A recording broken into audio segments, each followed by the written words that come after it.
Another 3-week wait and another new South Park, this one titled Twisted Christian, and also bizarrely was labeled as Season 28, Episode 1. We'll talk about it. But after probably my favorite episode of the season, I thought this was another really strong, albeit slightly unfinished feeling episode, though I suspect this was intentionally setting up the follow-up for the next one. But they once again managed to cover a lot of topics and ideas and weave them pretty seamlessly into a really fun narrative about modern Christianity and the surveillance state. There is plenty to talk about once again, so let's dive in. And hey, if you like this breakdown, not only will I cover the rest of the new season, but I have a ton of South Park episodes, character, and lore breakdowns all across the channel, so consider subscribing. Thanks.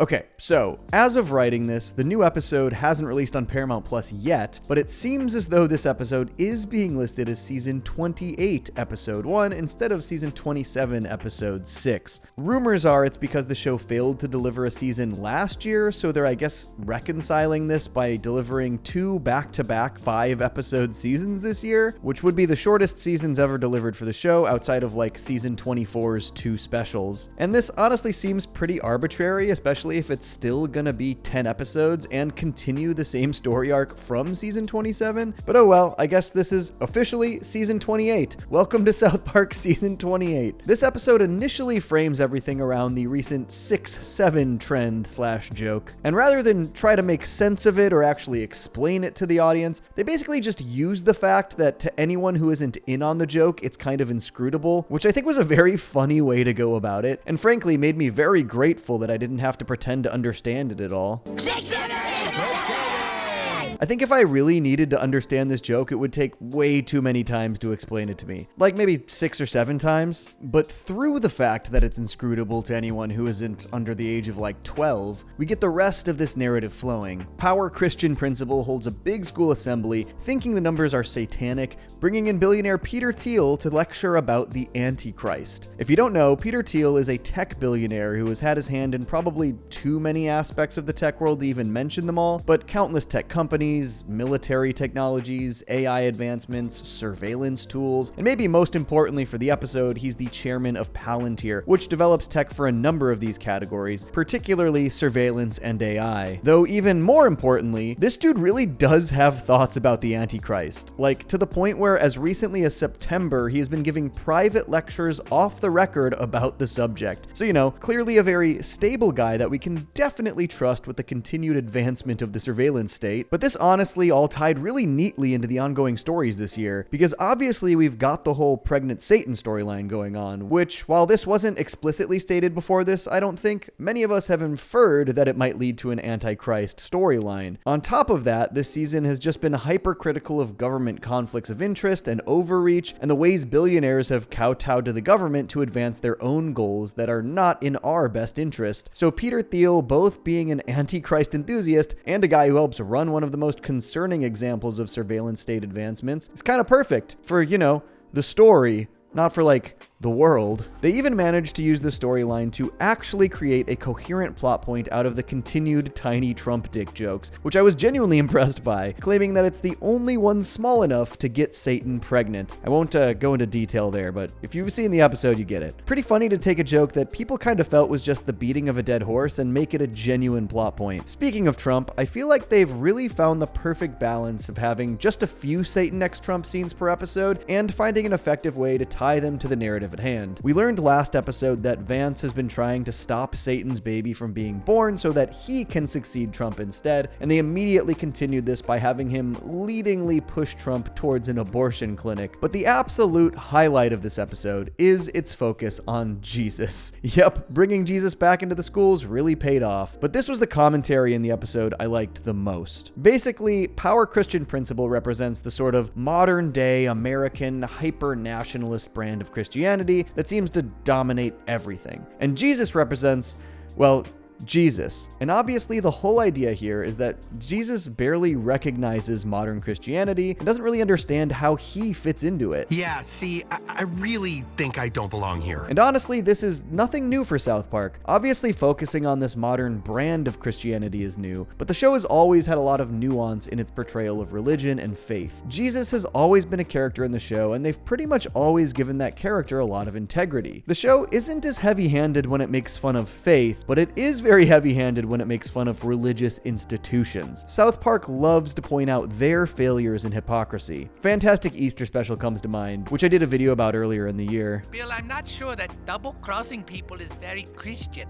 It is what Christ would have wanted! Fantastic Easter Special was all about Bill Donahue and the American Catholic League basically hijacking Catholicism and turning it into something hateful and completely divorced from Christ's message. And they highlighted this by having Jesus return for the first time since being killed in Iraq to stop him. He also, put a rabbit back in charge of the Catholic Church, of course. Super normal episode. This episode takes a similar approach, but as you might expect from the themes and trends of the season, it's taking it from a different angle. It's exploring the same ideas, but with the way the world is being portrayed, it's kind of difficult for Jesus to actually get through to anyone, particularly as woke is dead now and extreme rhetoric continues to take over. I like this being showcased as sort of an identity crisis for Jesus, like looking at modern Christianity and asking himself, did I do this? How did we get here? And it's also something that I'm glad the show is addressing, because the disparity between modern day Christians' actions and the stuff Jesus stood for is looking wider and wider. This entire episode, Jesus just keeps fighting for the rights of these kids and trying to lead with love. I just don't feel good about treating people this way. I think the most important thing still has to be loving and respecting each other. Which, is just met with gay slurs from PC Principal. I really loved that this episode not only decided to give us more focus on Jesus, but also on PC Principal. Since they revealed that he's now Power Christian Principal, he's remained a bit of a background character, a symptom of the changing socio-political landscape. But this put a real spotlight on his new attitude, and honestly, I think the game of the character still works just as well, switching from political correctness to Power Christianity. The comedy always stemmed from how absolutely aggro this dude was about fighting for these very sensitive subjects. A guy who just goes borderline violently ballistic if you use a microaggression. And keeping that same attitude while he vocally advocates for Jesus, going as far as to rip his shirt off and trying to fight people who feel differently, it's basically the same joke. The aggressive action does not match the core tenet of the belief the aggressive action is defending. The character's entire shtick is hypocrisy. I was also happy to see them finally address Strong Woman, who is now Strong Christian Woman, and has adopted the look of some of the stereotypical media and political personalities we're seeing from the Christian side of things. But I was mostly just happy they acknowledged her, because my first question when PC Principal converted to Power Christianity was how Strong Woman would be okay with that. Though I do kind of wish they hadn't just brushed over the conflict via dialogue. It honestly seemed like that could have been an interesting episode in itself. Now I just wonder if they'll address the PC babies. Weirdly enough, the connective tissue between every storyline in this episode was actually Peter Thiel, and I think their commentary about him was pretty clear. He is straight up using satanic panic scare tactics, spinning stories about the Antichrist so that people's fear might lead them to give up more and more of their autonomy, more access to their personal data, more surveillance, less privacy,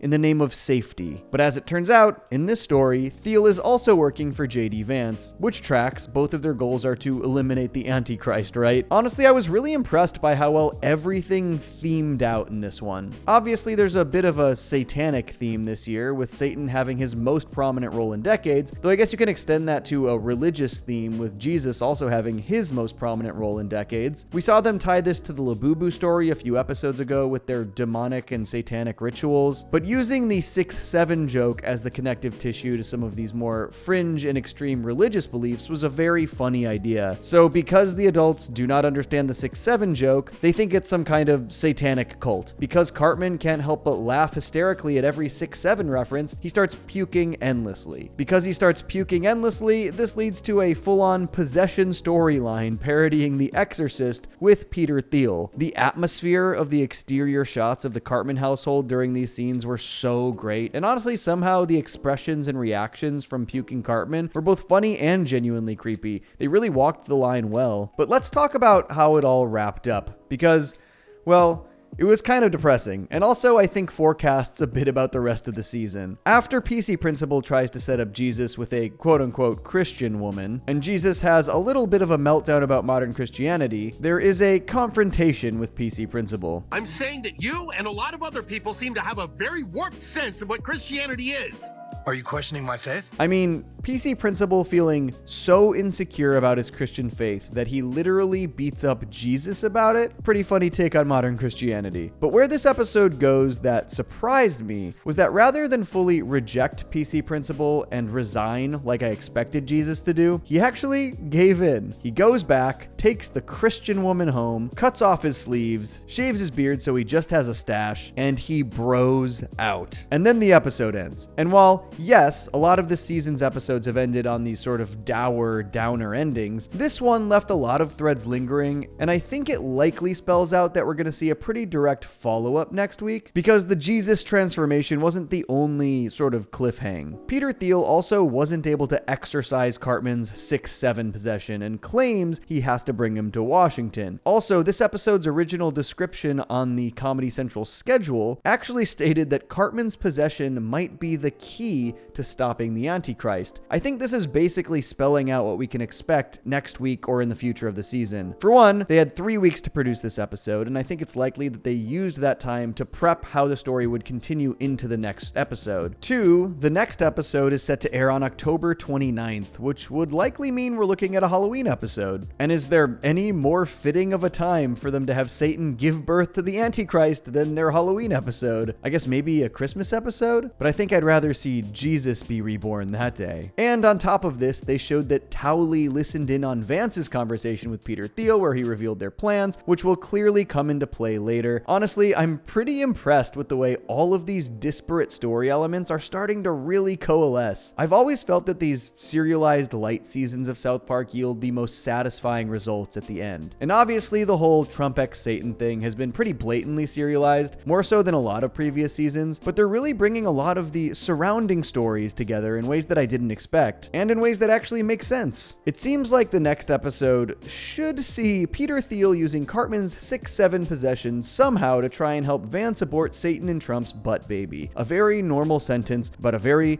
normal show. But it's also possible that this all continues to happen in the background while another plot takes the focus, and these continue to coalesce into the eventual finale. I also expect and hope that Jesus will revert to normal at some point, maybe to actually help stop the Antichrist when it's born. Would be a pretty good arc for Christ to lose his way and only find his way back to stop the Antichrist. While I did really love this episode, I do hope that the remainder of the season brings a little more focus back to the boys. Cartman has been really interesting this year because he's not really been in his usual more antagonistic place. I think this is largely because the show has established the whole woke is dead thing, and so as spelled out in the premiere, Cartman feels out of place that so much of the world is more or less doing his shtick. The world is sort of acting as the Cartman-like antagonist this season. And while this sort of sent him into an existential crisis, it also has meant we've gotten to see him be a little bit more of a kid this season. Like, this entire episode is just about him obsessing over a joke. That's his entire thing. That's fun. But while the kids were a part of this storyline, none of the other boys got a spotlight. It would be nice if Stan, Kyle, Kenny, and Butters maybe had to help and or save Cartman if he's taken to Washington. The next episode is also maybe a Halloween one, so those are great opportunities to focus on the kids being kids. I just hope we get a little bit more of the kid dynamic going on. Overall,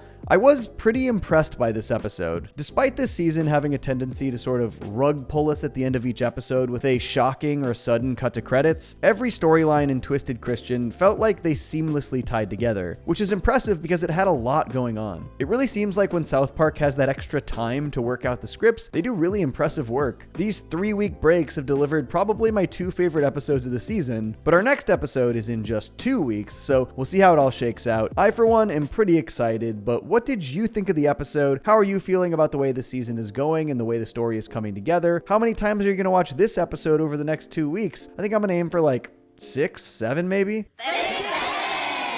Thanks for watching. Stay tuned for more. Peace. I stay mellow watching Johnny Two Cellos. He talks cartoons, he's a really cool fellow. He keeps you posted on adult cartoons. If that's what you're into, then grab a spoon and a very big bowl of your favorite cereal. Feels like Saturday morning cartoon material. Johnny Two Cellos, watch him on YouTube. Now enjoy this groove and bust a move.